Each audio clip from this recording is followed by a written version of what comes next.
আসসালামু আলাইকুম। হঠাৎ করে লোডশেডিং শুরু হয়েছে। দেখতে পাচ্ছেন আমাদের এখানে 6টা ফিডার, 3টা চালু আছে। এই যে এটা চালু, এটা বন্ধ, এটা বন্ধ, এটা চালু, এটা বন্ধ, এটা চালু। অর্থাৎ এখানে 6টা ফিডার, 3টা আমরা বন্ধ করে রেখেছি। এই 3টা বন্ধ। আর এই যে হচ্ছে আমাদের 1 নাম্বার ফিডার, এটা 4 নাম্বার ফিডার, এটা 6 নাম্বার ফিডার।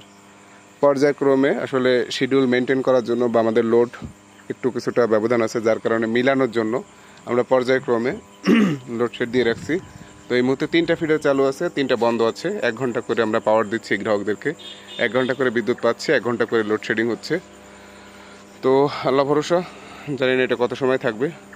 দ্রুত সময়ের ভিতরে উইথড্র হলে আমরাও শান্তি পাই, কারণ লোডশেড হলেই হাজারো মানুষ কল দেয়। তো লোডশেডিং হলে অবশ্যই আপনারা ধৈর্য সহকারে অপেক্ষা করবেন। যে টাইমে বন্ধ হয় তার ঠিক 1 ঘন্টা পরে আপনারা বিদ্যুৎ পাবেন, এই আশায় বসে থাকবেন। ইনশাআল্লাহ আমরাও চেষ্টা করব যথাসময়ের ভিতরে আপনাদের বিদ্যুৎ সেবা নিশ্চিত করার লক্ষ্যে। ধন্যবাদ সবাইকে। আসসালামু আলাইকুম।